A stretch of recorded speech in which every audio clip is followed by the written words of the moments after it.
7 things that you must stop if you want to truly become successful. Iwapo unataka kufaulu katika maisha, haya ni mambo 7 ambayo sharti uyaache. Na bila kupoteza muda, ya kwanza ni lazima uache kujitilia shaka au to doubt yourself. Every now and then, every 5 minutes, you doubt yourself. Ukifikiria kukifanya kitu au kulitekeleza jambo, ni vema uwe mkakamavu na uwe mtu mwenye kujiamini. Kumbuka ya kwamba si lazima uwe unajua kila kitu. Si lazima ujue uko mbele kutakaaje. Chukua hatua. Tembea tena kwa ukakamavu hata kama miguu inatingika. Anza safari ukiwa vile vile mdhaifu. Kwani kama hutajiamini wewe mwenyewe na hutaamini ndoto zako, hamna mtu mwingine yeyote yule anaweza kukuamini au kuamini ndoto au maono yako. Mtu wa kwanza kukuamini ni wewe mwenyewe, na kutoka hapo utashangaa jinsi jambo ambalo hukudhani ni jambo, watu wameanza kuliamini, kuona wewe mwenyewe umeonyesha kwa kweli wajiamini. Jambo la pili, wacha kutafuta validation. Yaani wacha kungojea watu wakudhibitishe, ati wakuambia chenye unafanya ni kizuri au ni kibaya. Wacha fanya chenye unafanya, chenye umehimizika moyoni. Ni vema kukifanya kile bila kutarajia au kuwaomba watu wakueleze inafaa au haifai, kwani ni kama jina. Watu hukuita jina ambayo umejiita mwenyewe. Ukijiita daktari, watu watakuita daktari. Ukijiita mwalimu, watu watakuita mwalimu. Ukijiita mtaalamu wa masuala mazima ya ndoa, watu watakutambua vile. Hivyo ni vema kujua ya kwamba watu kamwe hawakupei jina, wewe mwenyewe ndio unajipa jina. Wewe mwenyewe ndio unajipea identity. Na hivyo basi ni vema ujifunze kuishi pasina kutegemea maoni ya wengine, kwani maoni yao ni yao, na wewe ndiye unafaa kuwauzia maoni yako. Na pasina shaka, ukijiamini, haijalishi ni nini unauza, lazima kitapata mnunuzi.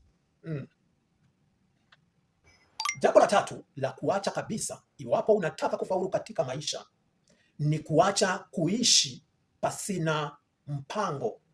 Stop living without a plan. Lazima uwe na mpango wa maisha yako, kwani kama hauna mpango, kufeli ni automatic. Huhitaji kufanya mambo mengi ndio ufeli, unafaa tu kujiachilia.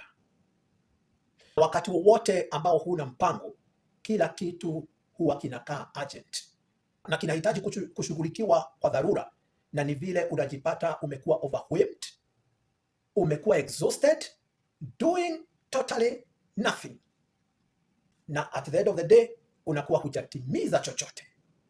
Kwani kama ujuavyo, kama huna mpango, basi unao mpango wa kufeli. If you don't have a plan, you have already planned to fail. Na jambo la 4, wacha kulisha tabia mbaya. Tabia ambazo unajua kabisa haziwezi kukukuza, zitakupeleka tu chini. Huenda usiwe na ule uwezo wa kuziacha tu mara moja, lakini ni vyema ujue ya kwamba iwapo utaacha kuzilisha, iwapo utaziachilia njaa, zile tabia zitakufa pole pole. Na hivyo basi, tabia kama vile uzembe, tabia kama kuchelewa kila wakati, kusengenyana, uoga, na mambo kama vile kushinda kwa simu ukiscroll siku mzima, tabia kama zile ni tabia mbaya ambazo iwapo utaendelea kuzilisha, bila shaka hazina budi kukuharibia maisha. Lakini iwapo unataka kufaulu katika maisha, ni sharti uache kulisha zile tabia ambazo kidogo unajua ni tabia mbaya.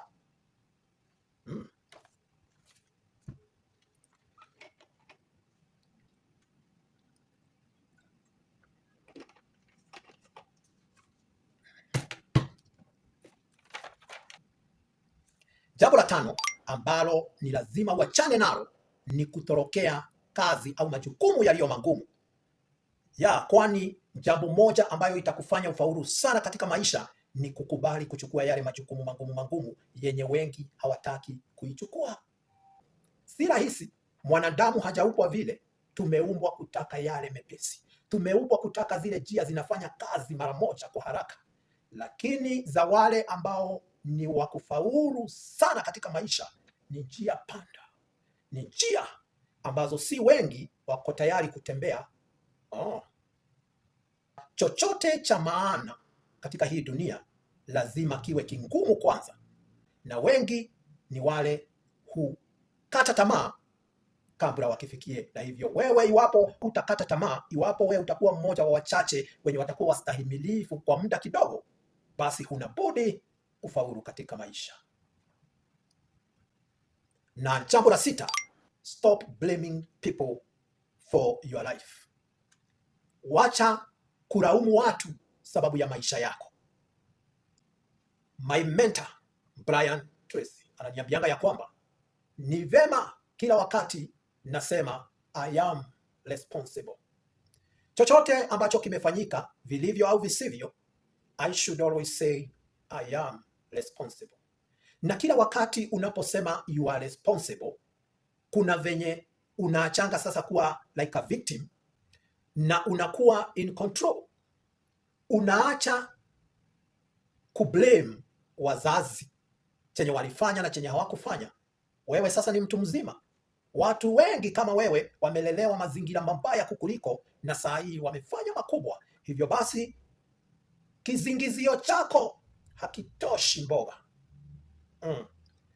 Wengine wanalaumu economy, wengine wanalaumu systems, wengine wanalaumu watu, lakini wacha blame game. Wacha kumlaumu yeyote. Take responsibility na useme, kwa haya yote ambayo yanafanyika kwa maisha yangu, I am responsible. Na vile utakuwa umebadilisha kabisa, kwani sasa mpira utakuwa kwako na ni wewe utaamua utauelekeza wapi. Lakini ukisema ni fulani, kumaanisha mpira utakuwa pande yake, na sasa hizi huenda hakuna kitu ambacho wazazi watafanya kukuhusu na umewarushia mpira, basi utaishi pale kulalamika. Lakini hata kama kuna mwenye ameangusha mpira, kuna mwenye amefeli, uchukue na uwe pande yako, unaweza sasa uhonga pande yenye ungetaka ule mpira uende. Hivyo basi wacha kulaumu yeyote iwapo unataka kufaulu katika maisha. Ya mwisho, ile ya 7, wacha kukata tamaa haraka sana.